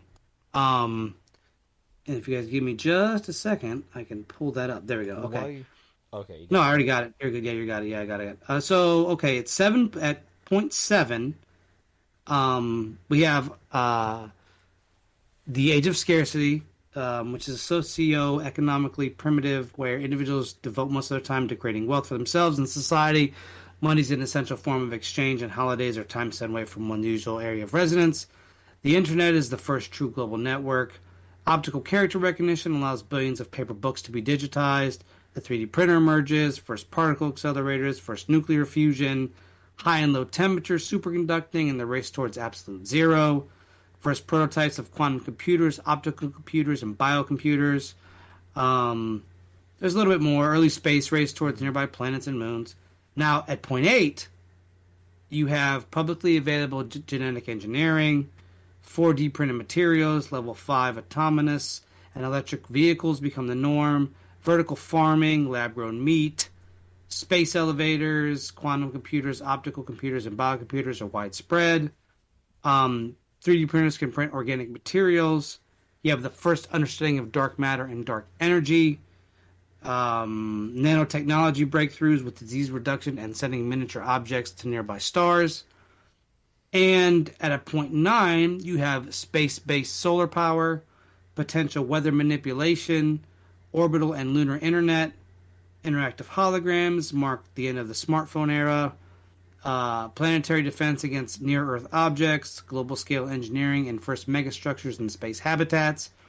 Global language gains popularity, universal translator prototypes, hypersonic trains, transition to global cryptocurrency with resistance from governments, possible transition to ecumenopolis, rapid advancements in spacecraft, taking the first steps to colonizing the solar system with first bases on moons, asteroids, and Mars, and the 3D printer is now an early prototype for a replicator.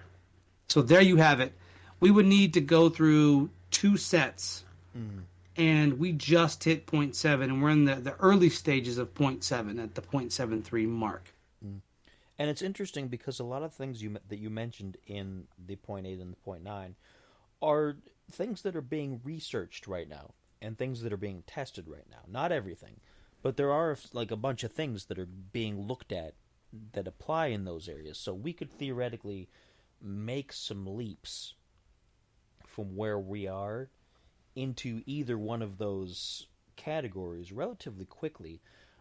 Part of the issue, though, is and without getting into any kind of specifics, and we don't, you guys know we don't make this a political show or anything like that. Right. So no specific events or anything, criticisms.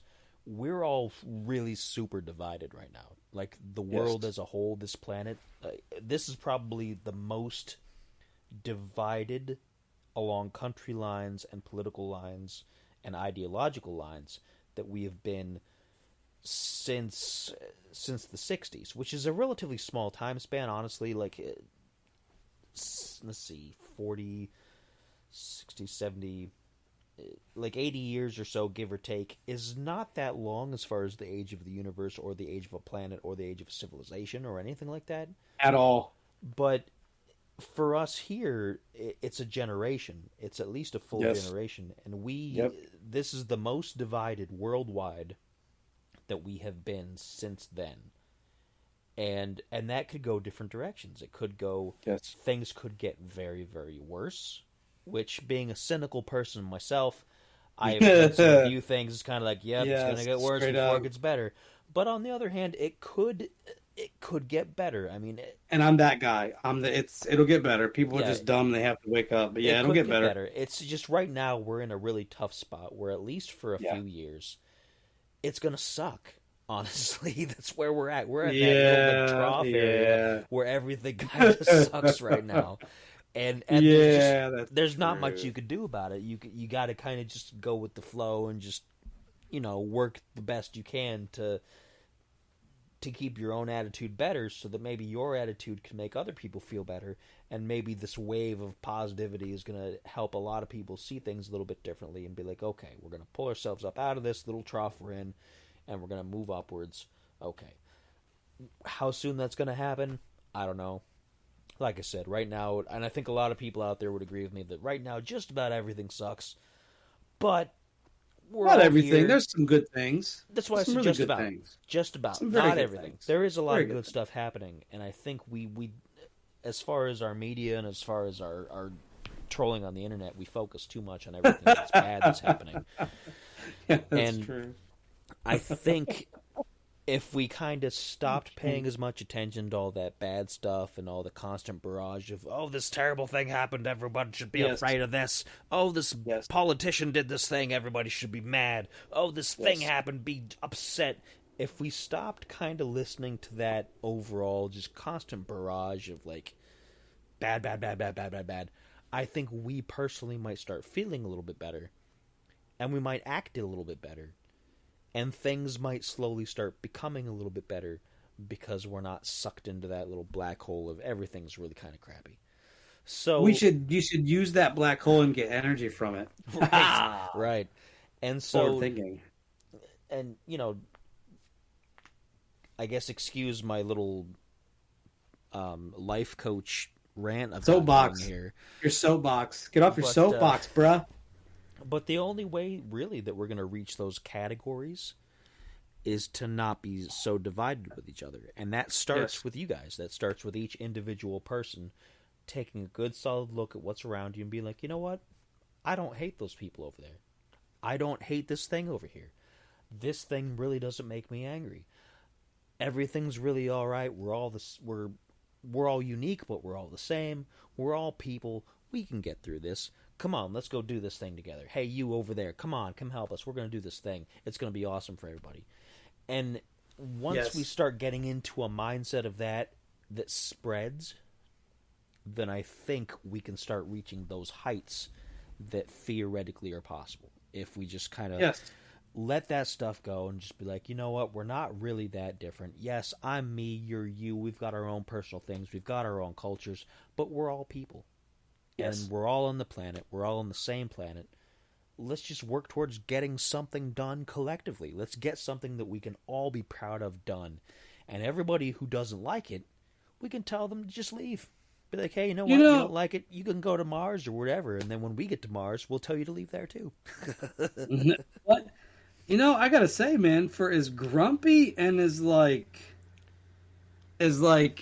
of a grouch you are, bro, you kind of just hit some positive strides right there. What's happened to you, man? That's the one thing that I don't really get out in the open. I have a lot of complaints about things. Yeah, you do. You're old man yelling at cloud. And that's it.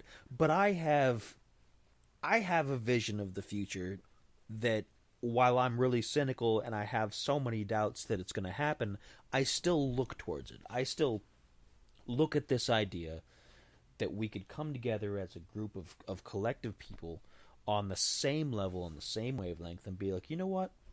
Let's get this done. And that's what I look towards. I mean, I'm still going to be angry and grumpy and whatever about everything else that goes wrong in the world.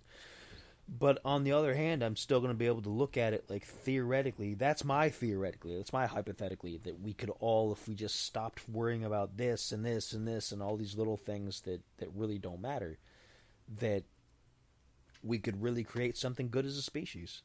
Now, whether that's going to happen or not, who knows? I'll probably be long gone before that happens. But in the future, it could happen. I'm just really surprised at your positive attitude right now, bro. Like, I'm like, whoa. Like, I'm legit. Wow. See? My positivity's starting to kind of shoot off in his direction a little bit, I think. My Dyson sphere of positivity is starting to... No, but I agree with him. And we've talked about this. I don't... People are dumb. I'm just going to say it. When people get into a mob mentality, they become stupid because they all go with one flow instead of breaking down and thinking for themselves. They don't think for themselves. They get caught up in the latest societal issue or the latest whatever, what have you, and they push for that. But they don't realize they're really contracting their own demise. It's that because they're not working together. Yes. They call it group think now too, which is like a political. Oh, that's kind of stupid. I don't want to get into I don't want to get into that. Right? But no, you're right. I tell you, the theory we're on the same wavelength here because, and I've heard it quoted by people before. Some of the people that I've heard it quoted from, I'm not going to mention because there's problems with them out in the world right now, and I don't want to make people think like you're supporting so and so. You suck. I'm not going to get into that. But some famous people that I have followed in the past have said something along the lines of that people are dumb. Please don't be offended, anybody. I'm not trying to say like, oh, you're all dumb. There, just if you're dumb, then I want you to be offended. If you are a person that jumps in the mob mentality, yes, you are dumb. Wait for the whole quote here. The quote is, "People are dumb, but a person is smart." Yes, and that's what it is. We need to be a group of people thinking individually, which is a difficult concept to get through. We can't think as a group. We need to think individually and then combine those thoughts into something. Yes. Agreed 100%. And that's the thing. We could make this life like the science fiction books I grew up reading, and it would be freaking awesome, and I could meet an alien, and I could have a sweet jetpack, and I could teleport, and I'd have those sweet, like, laser guns that go pew, pew, pew, pew. I can't do that if you people are fighting amongst each other. But in all reality, I really would love to see the breakthrough of, like, what is dark matter, and be able to, like, understand what it is, where it comes from, how it is formed, and be able to teach our seeds that.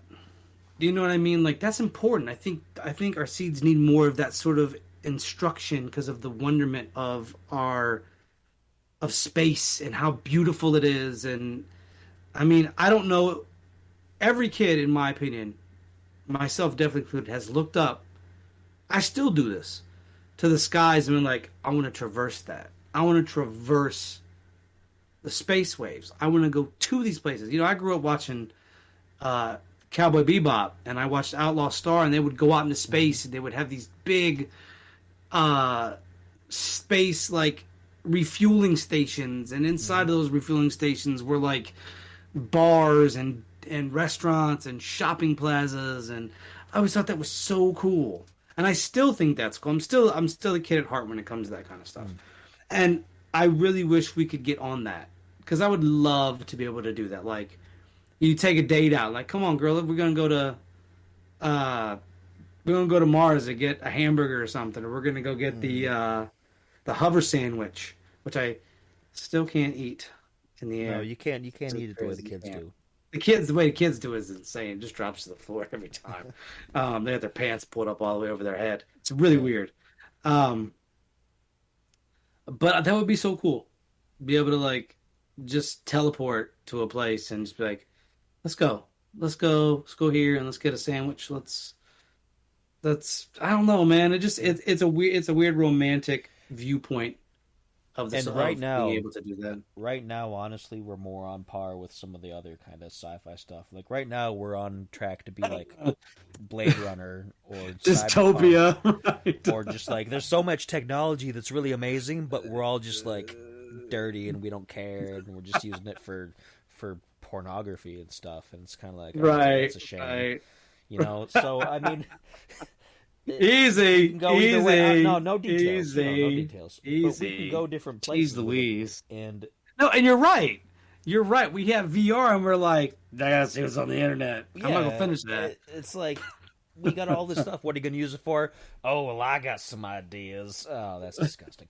Anyway, yeah, that's kind of where we're at right now. We're on the edge of where we could go the Blade Runner, cyberpunk, dirty, overpopulated cities kind of route where there's so much amazing technology that's used for garbage, or we could go the other way where all this amazing technology is used for amazing things, and it's just we're kind of at that edge right now. Yeah. Well, that's because you have too many people that want to use it for not so great means. Mm-hmm. VR to me, like VR, because I have a couple friends that have VR and I've tried it out. And the coolest, like one of my favorite experiences was like I was in Africa. I'm like literally standing there watching this guy talk about elephants, and this elephant just meandered by, and I was like, this is the coolest thing I have ever seen. Put that so I can Mars. Or put that so I can be on another planet. Like, that would be so legit. But no, people are like, I know what I'm going to use it for later. And I'm like, I don't... Like, what are you doing? I'm gonna get on some dates and have some dates. Yeah. Stop it. I'm gonna go on dates and eat dates. There you go. There so it is. You're going to Greece? You're gonna go to Greece? You're gonna stop in Greece. Hang out. But yeah, like I don't know. I would love to see us actually advance to at least be able to extend our reach to like Mars, just to be able to see people land on Mars. That would be legit for me, and I think I'll see that in my lifetime. I think that's something I would definitely see in my lifetime. Probably be like 80, but I think I would see. I could see that because right now we're on a pretty good stretch with that. The way that you got SpaceX, you got Blue Origins, you got a few other different space things, all doing manned flights to both the space station and yes. I think we will see someone go to Mars during our lifetime. Whether they'll actually stay there or not, I kind of doubt it. I think they'll try to figure out a system for them to land and then launch back to come here. Whether that'll work or not, I don't know. We might live to see a disaster on Mars, honestly, like a Columbia-style disaster, which would be really unfortunate. But I would like to think that maybe, possibly, they'd get there, they'd be able to walk around, take some samples, take a look, and then come back. And it'll be brief, just a short, like the moon landings, just a short little thing. But, little jaunt out to Mars. Yeah, but it'll still be a pretty momentous thing because it'll be something it's not just our planet and our moon, because that's part of our planet. It's an entirely different planet to begin with, and that's the first step. And I think if that's successful, it'll lead to a lot of other things, and then far beyond our lifetimes, maybe that'll lead to something greater. So I want to say something here real quick. So there's a comment that somebody left to because I post the episodes to different groups all over social media. I just put it up, people listen to it. Somebody commented, and I'm not gonna give you any credit because I don't buy into this. I don't know how many times I got to say this on the show, but I don't buy into it. Please stop commenting under these posts. Please. I'm trying to be nice here. Please stop commenting. Earth is actually flat. Water doesn't bend around spheres. Listen, bro. I don't care what you think. Flat Earth is by far ridiculous and absurd, and it's not a entertainable theory. So please, for the last time, I did this before. I told you before. Stop commenting on that. I don't believe it. I'll never believe in flat Earth. I've flown in a plane. I've seen the curvature of the Earth. Please stop. That's it. That's it. And it's not like I'm mad. You can keep commenting on my posts, mind you, and you could say the Earth is flat forever. But I just wanted to let you know I don't believe it. I don't believe in flat Earth. It's never going to happen. Ever. So, that's just for you, buddy pal. Just for you. I don't believe in it. So you don't have to try to convert me. Because it's not going to work. I mean, we've talked about on the show how much I despise that theory. So just, there you go. Figured I'd let that out. Because I was like, the guy comments like almost every week. Like, there, and I think it's because our picture is actually the globe, right? And like, I don't know. It's funny, But it's like, bro, I don't live in the dark ages anymore. I don't live in the whatever. Uh, but yeah, I'm really excited for next week's guest. By the way, shots out to Crystal Counts, and I got to pull their names up again because I don't have good memory right now because of all the big brain time I just had with all the knowledge of stuff. Go check out Crystal Counts Through the Looking Glass. Like I told you, the cover photos of a gentleman holding a football, and go check that out. Go check out Angela Dubois. She's on Facebook. I don't know if she has anything like group wise. Paulette Keys and Mr. Jerry Keys. Thank you folks for making me feel welcome. These were folks that came in from Virginia and North Carolina for the screening of Circles, and they made me feel absolutely welcome. Even though I live in Ohio, but it was like, yeah, whatever. But they made me feel welcome in their circle, and I appreciate that. I love you guys. You guys were very, very awesome, and I 100,000% appreciate you. And we're all going to be working on something really cool in the future. We're in the brainstorming stages of it now, but I just wanted to thank them. And let me tell you guys, we're going to have Crystal on in the future, and she's a very interesting person. And I don't say that about many people. But the life she's lived is just, it's amazing. I can't wait for you guys to hear some of the stories that she told me. And when you meet her, you know that she's not lying about it. And that's the coolest thing. I love hearing about people that have adventures. But they know a lot about like the mountain stuff, and Angela and Crystal know a lot about that. And Angela's led a very interesting life too. And hopefully we can get her on. And yeah, if you get a chance and it's available, please go watch Circles. Jerry Keys, I think it was his first film. If I got that wrong, Jerry, by all means contact me. I'll correct it. Dark Resonance is on Amazon Prime. Go get that. I haven't got to watch it yet. I just haven't had the time to sit down and watch it. So once I have the time to sit down and watch it, I'm gonna rent it and watch it. Next week we're gonna have 2 shows next week. Well, if my co-host can make it, then it'll be both of us. But if not, it'll just be me on Friday. And that will be with Willie Dalton. So please join us for that. But we're going to be reviewing Circles on Thursday. He's going to be here. We're going to watch it, and then we're going to review it on the show. I liked it. I thought it was a fantastic little short film. I would love to see the whole... I would love to see a whole just like blooming of that concept into different avenues, and I talked to Jerry about that. My only disappointment with the whole thing was that I did not get to meet Chelsea. And we had her 3 times on the show. I figured she'd want to meet us. Well, me, because you couldn't make it, but figured she would at least meet me. You know what I mean? But it is what it is, and I'm not mad. And Chelsea did a fantastic job in that movie, too. And you will see... Spider, you'll see that next week. Anyways, ladies and gentlemen, it's time for us to go. A big, big shout out to all of our Patreon donors that keep the lights on in the This Uncanny Earth studios. I could never forget you folks. You guys have helped us get to where we're at. If you want to become a Patreon donor, please head on over to patreon.com/This Uncanny Earth and join today. And that will do it. So as always, why be boring when you can be uncanny? And we will see you folks next week.